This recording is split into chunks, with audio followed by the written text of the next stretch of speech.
इस वक्त हमने देखा कि एक बड़ी जमात को इंतखाबी निशान नहीं मिला और उनके तमाम अरकान जो हैं वो इंडिपेंडेंट और मुख्तलिफ निशानात पर इलेक्शन की तरफ जा रहे हैं। इलेक्शन के बाद इन आज़ाद अरकान का मुस्तकबिल आप क्या देख रहे हैं? हमने देखा कि ये भी कहा जा रहा है कि शायद पैसा इस्तेमाल होगा, हॉर्स ट्रेडिंग होगी। आप समझते हैं कि वाकई पैसा इस्तेमाल होगा इलेक्शन के बाद इन आज़ाद अरकान के ऊपर? देखें, अगर कोई आज़ाद किसी पार्टी से खड़ा हुआ है और वो आज़ाद है, हाँ, अगर वो पार्टी का ओबीडियंट है और वो उसकी बात मानता है तो उसके पास चला जाएगा, और नहीं तो जैसे आपने बताया हॉर्स ट्रेडिंग तो हुई थी पिछले साल, पिछली दफ़ा भी हुई थी और ये होती रहती है। मैं समझता हूँ कि अपनी पार्टी में जो अपनी पार्टी का मेंबर हो उसके पास ही हो, उसको ही पार्टी को ही सपोर्ट करे, पार्टी को ही वोट दे।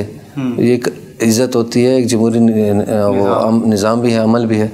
मेरी नज़र में तो अपनी पार्टी को ज़्यादा रेफ़र करे। नहीं, लेकिन आपको खदशा है क्योंकि आज भी बिलावल साहब का अगर आप बयान देखें तो वो कह रहे हैं कि जो आज़ाद अरकान हैं उनको हम मिला के हुकूमत बनाएंगे। जहांगीर तरीन साहब भी शायद कुछ आज़ाद अरकान अपनी तरफ ले जाएं, तो आपको खदशा है? देखिए, सिर्फ उसके अलावा सिर्फ ये नहीं है कि जिस तरह आपने कहा कि एक पार्टी को निशान नहीं मिला, उसके अलावा काफ़ी लोग आज़ाद वैसे भी खड़े हैं।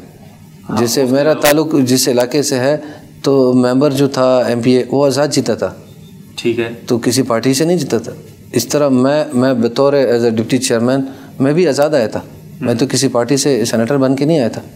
तो जो आज़ाद आ जाते हैं वो तो सबका हक है, किसी न कोई पार्टी ज्वाइन कर देता है, तो आज़ाद तो उनको तो कोई रोक नहीं सकता। आप समझते हैं ये आज़ाद अरकान बड़ी मुश्किलात पैदा करते हैं? फिर रोक नहीं सकते, जो आज़ाद जीत के आ जाएं उनको रोक नहीं सकते, लेकिन अगर किसी पार्टी की तरफ से खड़े हैं, किसी पार्टी ने खड़ा किया हुआ है तो वो अपनी पार्टी के पास जाए।